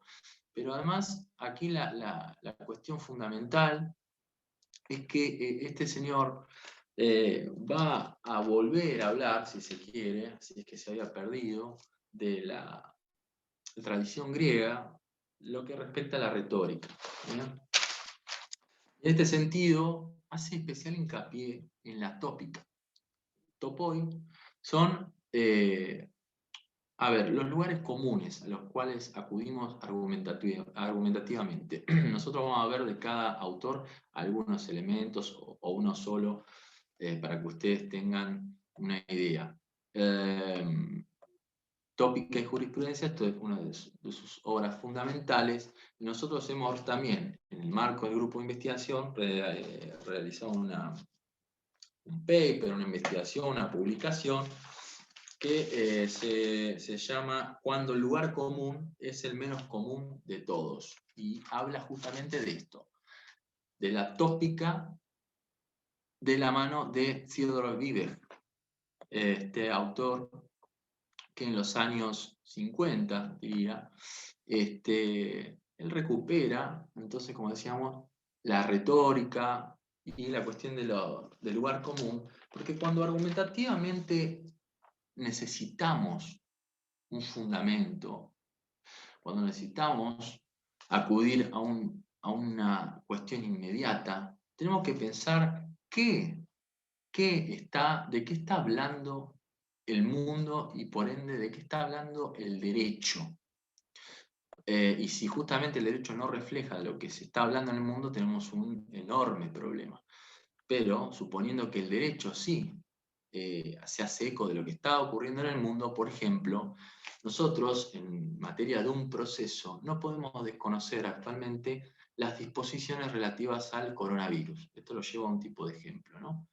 Los DNU que se han emitido a lo largo de estos tiempos son fundamentales, decisivos, en términos procesales. Bien, por ejemplo, si ustedes tenían que notificar una parte y no lo podían hacer porque los oficiales de justicia no podían salir a realizar este tipo de notificaciones a domicilio, bueno, algunos juzgados han resuelto, en función de todas estas problemáticas, hacerlo a través de carta documento.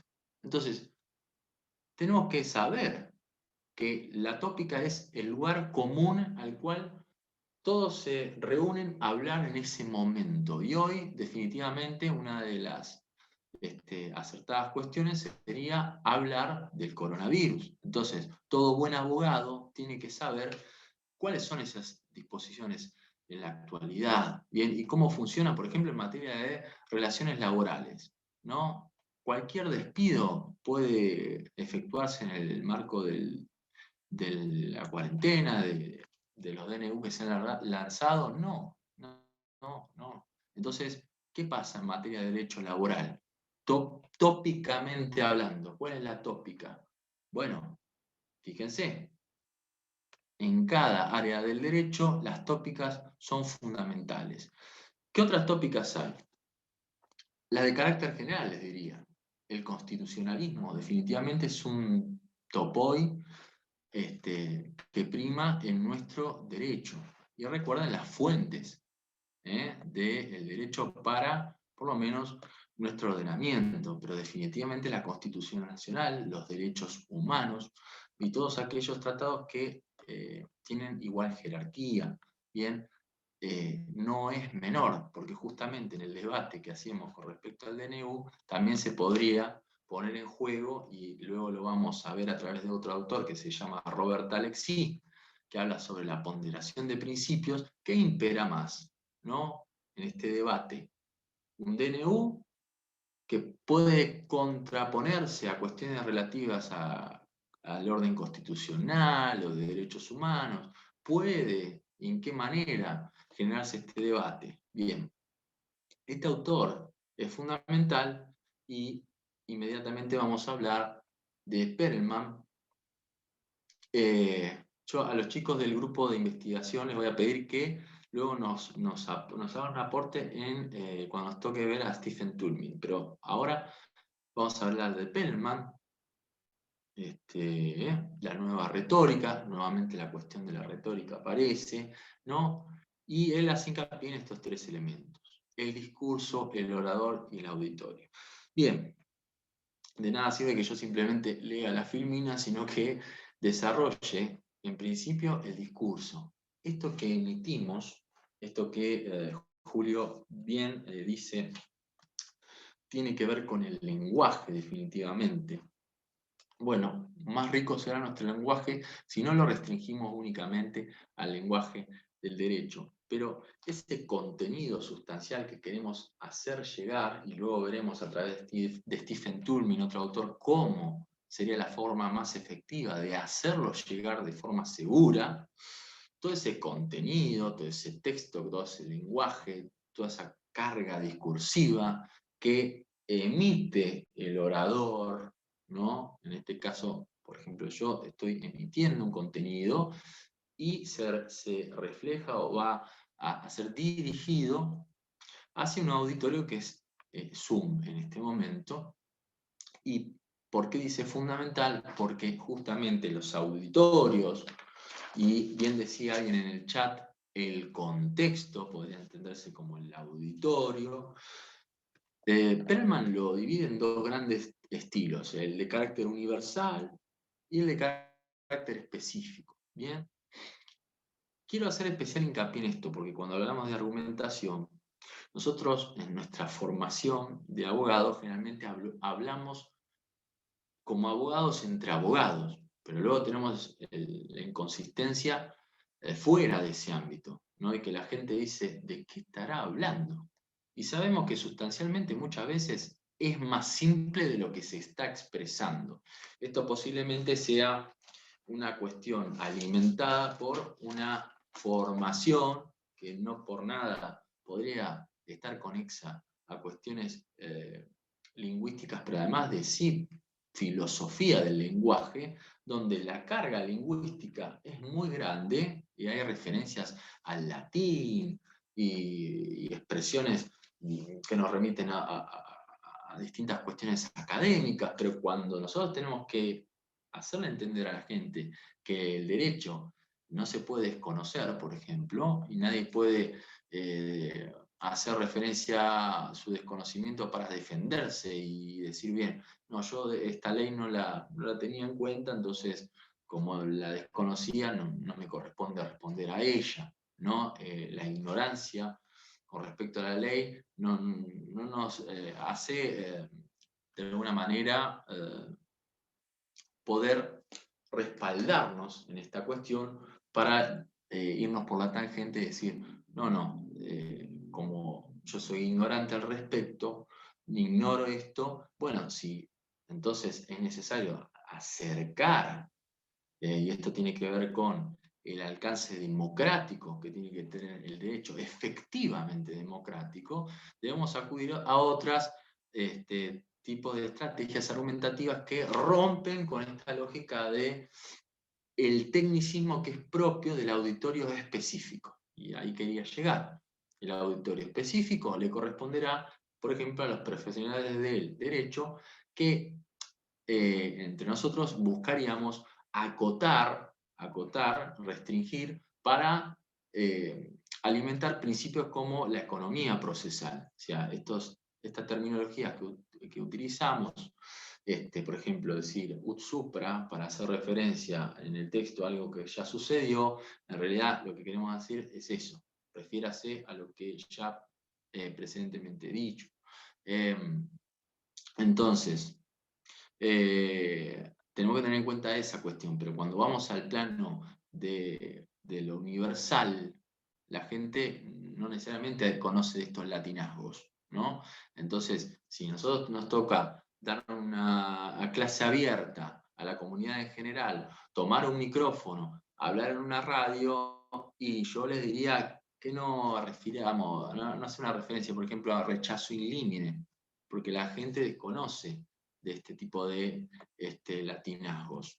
Y eso no significa necesariamente, muchas veces he escuchado hablar, bueno, pero así afectamos el lenguaje y no se habla bien. No.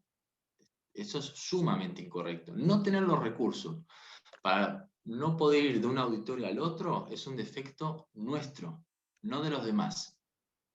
Entonces tenemos que empezar a tomar conciencia de que si no hay otra manera de hacerle entender a la gente qué quiere decir rechazo in limine, el defecto lo tenemos nosotros, no aquel que desconoce.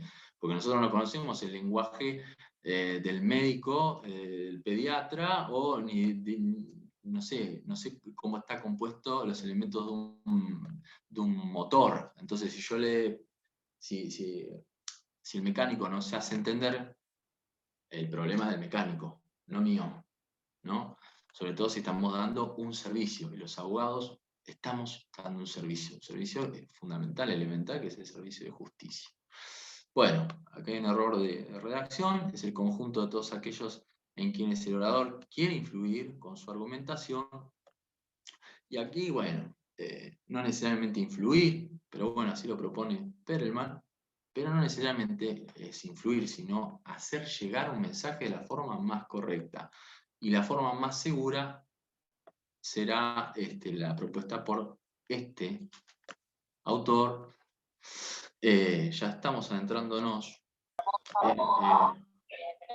¿Alguien quería hablar? No.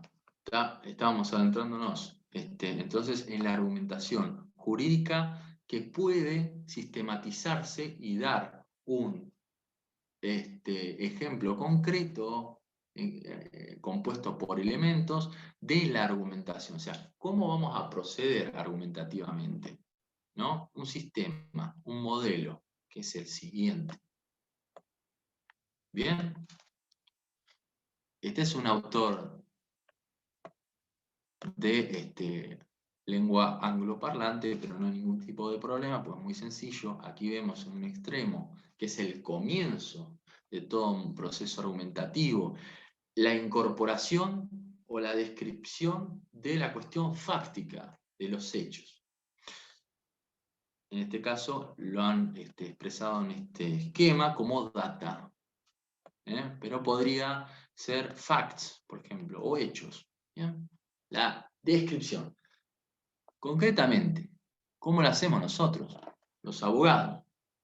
Bueno, en la demanda, ¿qué hacemos? Lo primero que describimos son los hechos. Bien, introducimos la cuestión fáctica. Bien. En ese sentido, no quisiera dejar de recuperar algunas cosas que se han hablado con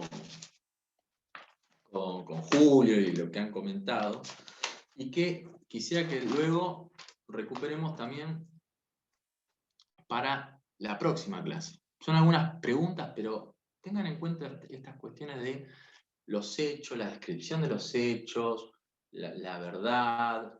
Bien, sigamos ahora por acá.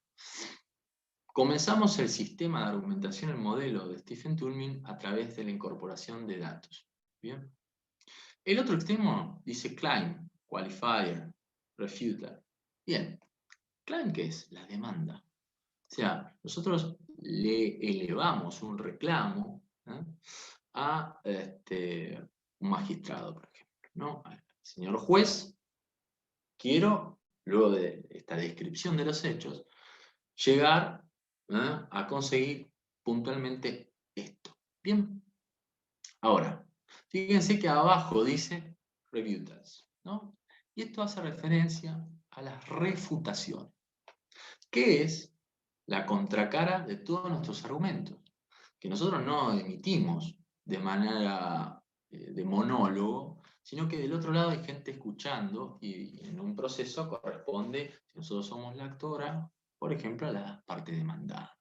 Bien, entonces, sepamos que por cada argumentación que damos, bien, cada descripción de los hechos, habrá una parte, por ejemplo, del otro lado que dirá, yo los desconozco los hechos, o los hechos no han sido de esta manera, o el silencio, pero la cuestión es que en ese pasaje que hay desde la incorporación de los datos hacia la demanda y las refutaciones que no vendrán de nuestra parte, pero sin embargo nosotros tenemos que conocer cuáles son las debilidades que van a llevar a una posible refutación de nuestras argumentaciones, de tal manera que al momento de volver nosotros a argumentar en función de esas refutaciones, podamos refutar la refutación. ¿Bien? Ese proceso que va desde el ingreso, la descripción de los hechos, a la demanda, propone Stephen Toulmin, que él utiliza elementos del lenguaje jurídico, una garantía, que es warrant en inglés, y que significa apoyarse. Apoyarse. Y es más, fíjense que de la garantía, por debajo, dice backing, que eso es puntualmente el respaldo a la garantía. Pero ¿qué quiere decir con esto? Describimos los hechos, hacemos un pedido fundado en una ley concreta. Entonces, esa es nuestra garantía, la ley.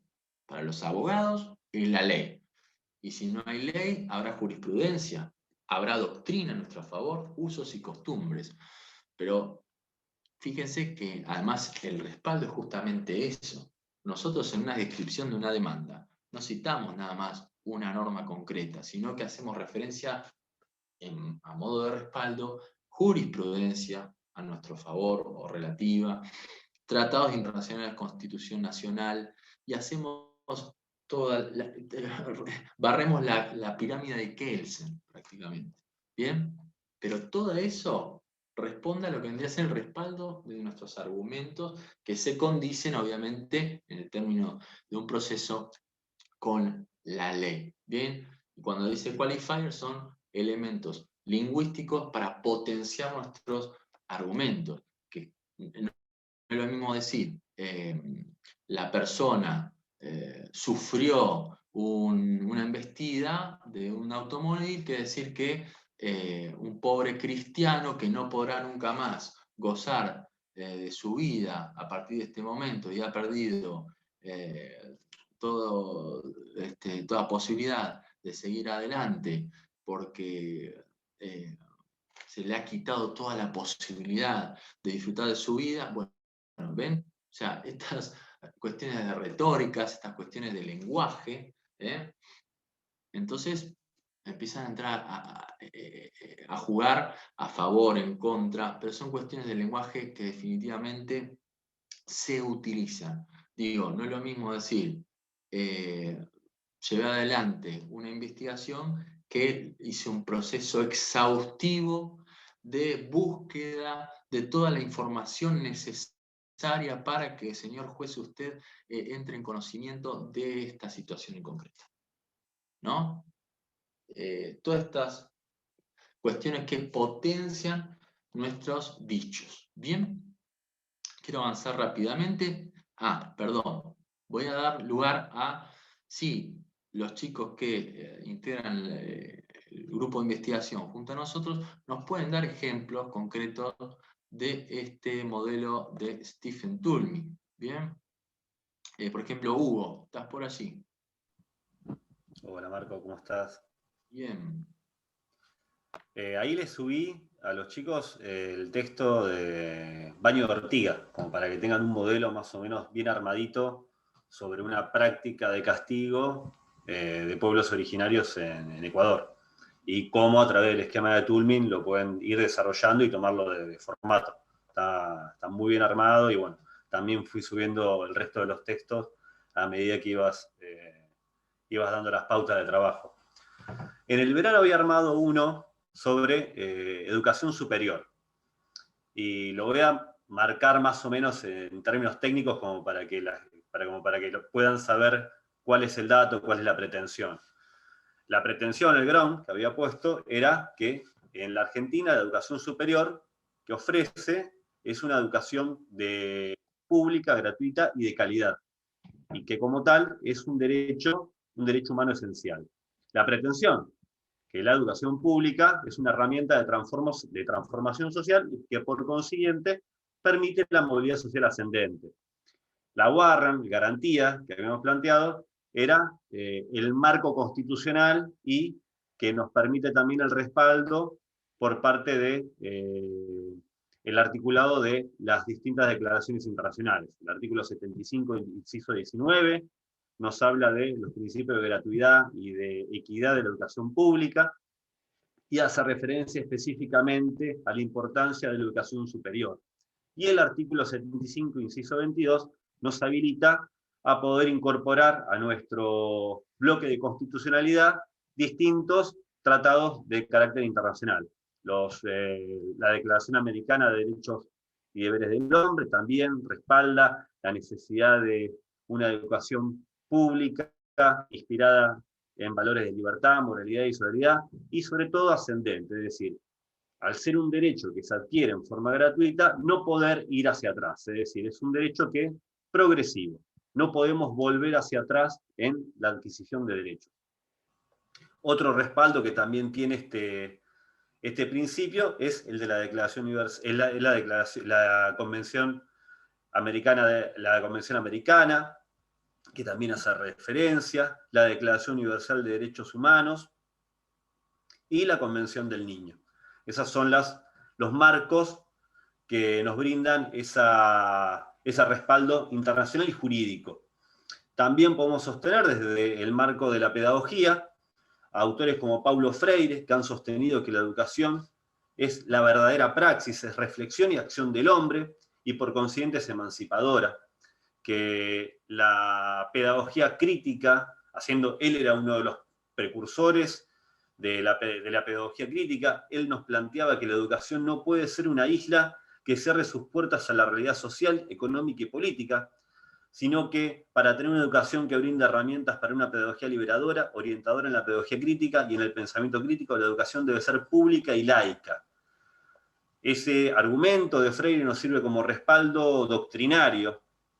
También las distintas posturas que hemos recibido a través de la Convención Regional de Educación Superior, el CRES, del año 2018, al cumplirse los 100 años de la reforma universitaria, en su documento final nos planteaba que la educación superior es un bien público y un derecho humano universal y esencial propio de todos los ciudadanos, haciendo referencia nuevamente a que es un derecho progresivo. Cualificador moral, claramente que la educación pública posee valores esenciales y promueve el desarrollo de todos y de todas sin importar su origen, e iguala y genera equidad, y esos son valores sociales propios de toda comunidad que desea crecer. La reserva, y acá tenemos que plantearnos cuáles pueden ser las críticas que nos pueden llegar a brindar desde las otras teorías, refuerza un modelo teórico de meritocracia, ¿no? Que la educación superior en cierta forma está reducida a un núcleo determinado de personas y que el resto de la sociedad tiene que sostener económicamente con sus impuestos o una mínima parte de la sociedad. Y si ese esfuerzo que hace cualquier persona que jamás tendría aspiraciones a una vida universitaria, es lógico y es coherente que pueda pagarle el estudio universitario a solamente al 1% de la sociedad. Otro punto que también siempre viene como crítica es si realmente es gratuita o no la educación, ya que también genera otros gastos que van de la mano de la fase administrativa, la faz docente, y si aquellos graduados no deberían generar una suerte de impuesto o de devolución de dinero en su futuro accionar como profesional. ¿Se justifica el gasto público en base a los resultados académicos? Ese también es otro punto que también se plantea como crítica. Si es realmente los resultados académicos en relación a ingreso y egreso son los proporcionales para poder seguir sosteniendo y pensar la educación como un derecho público. ¿Cuáles serían los contraargumentos? Que claramente desde que en la Argentina, a partir de la reforma universitaria de 1918, se ha logrado una educación laica, una educación mirando a la ciencia y no a los dogmas y a una educación conservadora que reproduce un pensamiento y no habilitaba a una innovación científica. Claramente la investigación va ido de la mano del crecimiento de las universidades y claramente la universidad se ha transformado en una suerte de desarrollador social que ha posibilitado el ascenso social ascendente dentro de la comunidad argentina.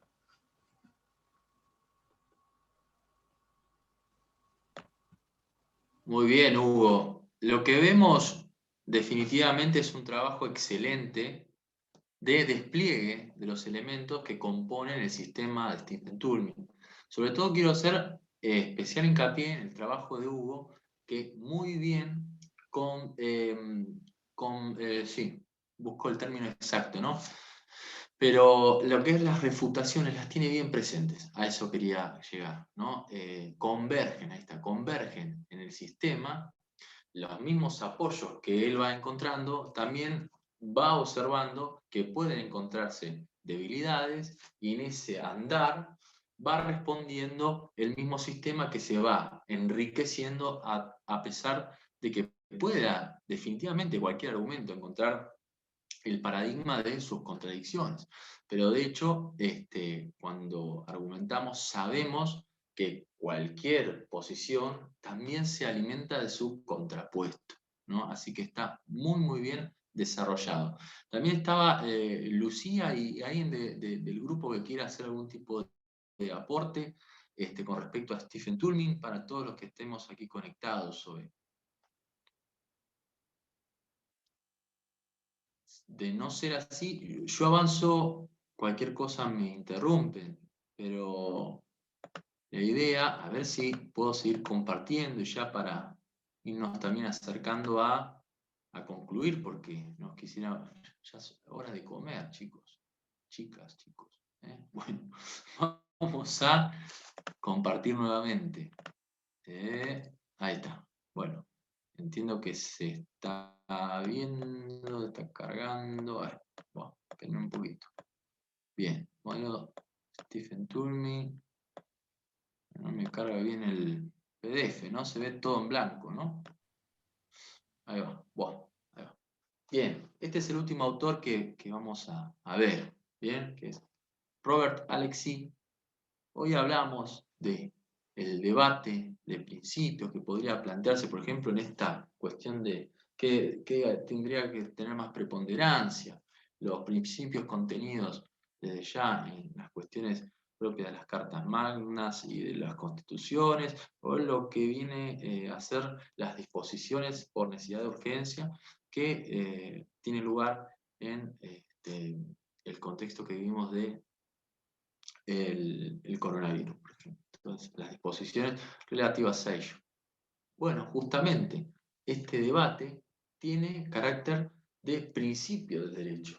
Y siempre se habla de los principios por encima de las normas y pocas veces se habla del debate entre principios, ¿no? Y la ponderación de principios. ¿Pueden debatirse principios del derecho? Sí, definitivamente, para autores como Robert Alexy, que definitivamente están alineados de la escuela de Ronald Dworkin, y por ende, para él, un naturalista de estas características, el principio y los principios, como ven en esta imagen, se pueden de alguna manera graduar, se pueden poner en consideración, se puede debatir entre la necesidad de ponderar. Hoy se hizo referencia también, por ejemplo, a la cuestión, hoy se hizo referencia a la cuestión de la ley con relación a la posibilidad de abortar, y en ese sentido, sin entrar en ningún tipo de discusión política, solamente decir que siempre están en juego, pero ahí se ve claramente principios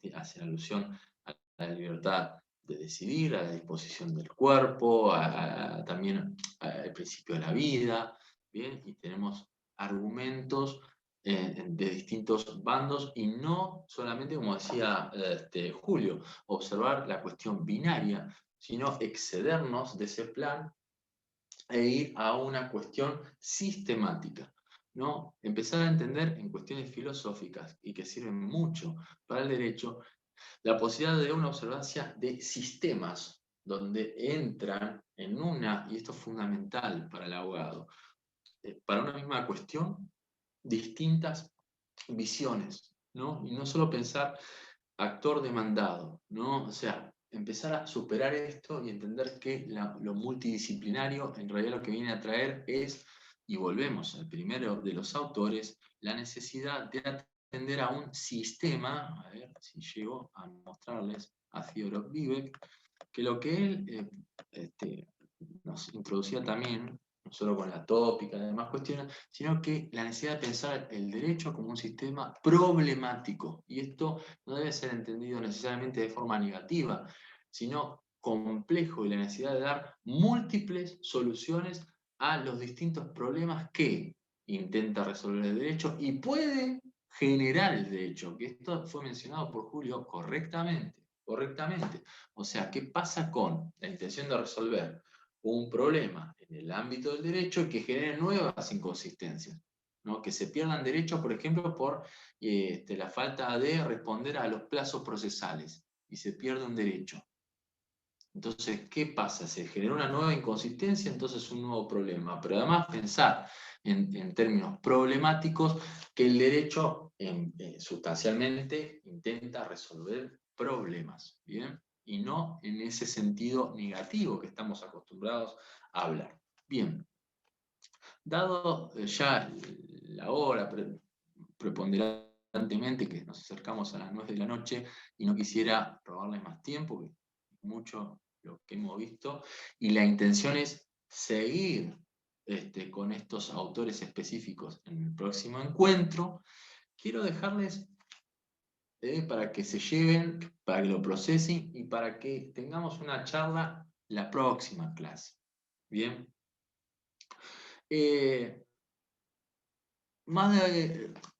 A los chicos del grupo de investigación ya esto lo hemos charlado, así que lo lanzo hacia al Zoom para que lo tengamos en cuenta, como decía, evaluarlo y reflexionar al respecto. Hemos hablado muchas veces a lo largo de la carrera de verdad procesal. ¿Sí? Muchos de ustedes han escuchado hablar de esto, verdad procesal. Sin embargo, podríamos decir que no se trata necesariamente de la verdad, sino entendemos que hay una verdad dentro del proceso. ¿Bien? Una verdad dentro del proceso, que no es la verdad que está fuera del proceso. Por cuestiones relativas a principios de identidad y el del no contradictorio, no podría, para muchos autores, existir una verdad y una verdad procesal. Alguna de ellas, por ende, si no es verdad, debería ser su contrapuesto, que es mentira. Entonces, se puede hablar de una verdad procesal que, por ejemplo, es verdad dentro del proceso, pero no necesariamente por fuera de él. Entonces, ¿es verdad sustancialmente? Esta es una pregunta que les lanzo para contestarnos en la próxima clase. ¿Se puede hablar de una verdad procesal que sustancialmente no responde a los criterios de verdad? Entonces, pongámonos a pensar, por ejemplo, ¿qué es la verdad? Y si la verdad es distinta a la verdad procesal, ¿estamos hablando en términos de verdad? Porque en un proceso lógico yo descartaría su carácter de verdad. ¿Bien?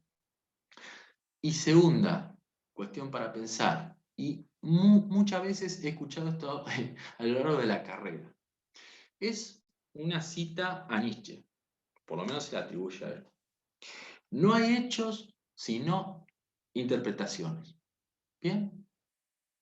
¿Dónde se encuentra la contradicción de esto? O por lo menos a mi entender. Bien, hoy hablamos del lenguaje y lamentablemente a mi entender hay muchos romanticismos literarios,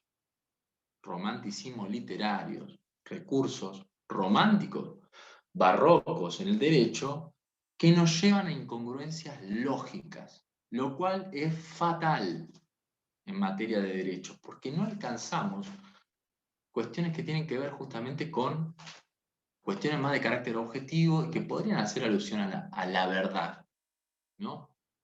Bien, si yo digo no hay hechos, sino interpretaciones, ¿interpretaciones de qué? De los hechos. Entonces, ¿dónde está el error lógico? No hay hechos, sino interpretaciones. ¿De qué cosa? De los hechos. Entonces, ¿cómo? ¿Hay o no hay hechos? Está bien, estamos ante un autor filosófico como Nietzsche que hace un gran uso de recursos literarios para desarrollarse filosóficamente. Pero si nosotros lo traemos a colación en el mundo del derecho, tenemos que empezar a entender que aquí hay una incongruencia necesaria. No hay hechos, sino que hay interpretaciones. ¿Pero de qué? De los hechos. Entonces, hechos hubo.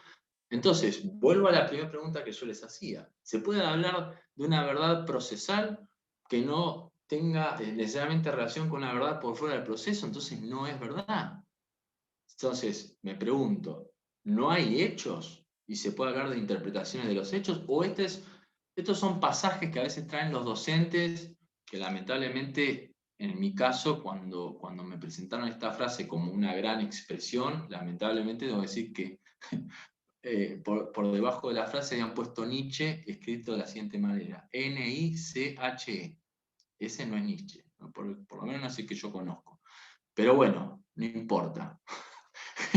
Nos trajeron a colación, yo quiero que empecemos a entender que estas expresiones, estos recursos, este romanticismo, este barroco del derecho nos trae necesariamente inconsistencias lógicas, que son errores muy graves dentro de un lenguaje del derecho que se entiende ajeno, y esa es la gravedad de esto, ajeno a las necesidades imperiosas en materia social y en materia sobre todo material. O sea, quiero que entendamos entre todos que es necesario romper las barreras que nos hemos construido por X cuestiones de formación o de efectos, porque definitivamente hay, por lo menos en una propuesta como la que tenemos hoy, y llevan adelante muchísimas propuestas la gente de unidad de graduados, que estoy muy agradecido, estamos muy agradecidos por este espacio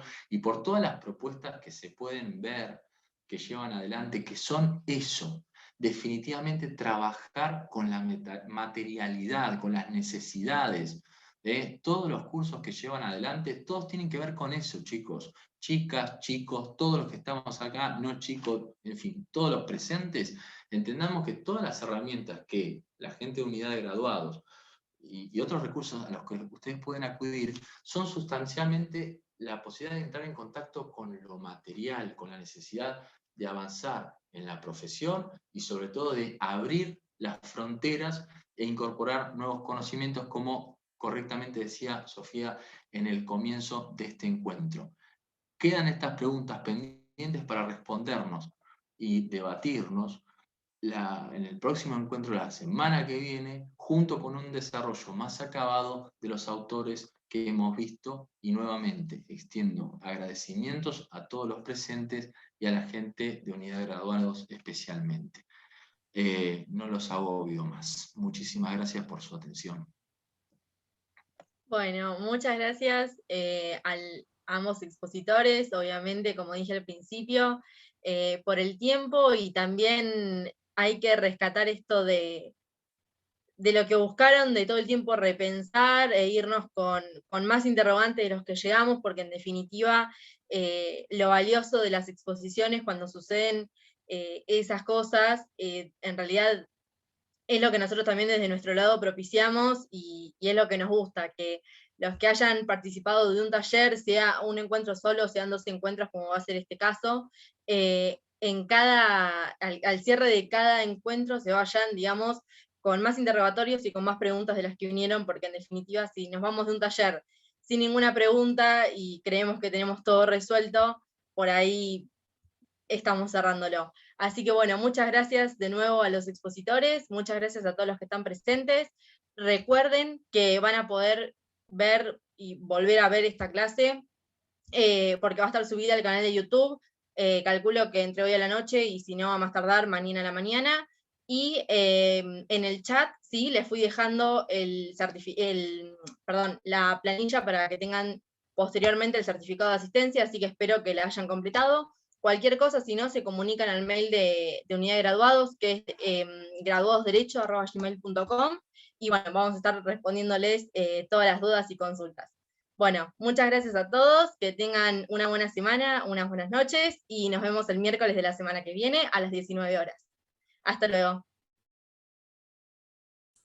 Chao, gracias. Chao, muchas gracias.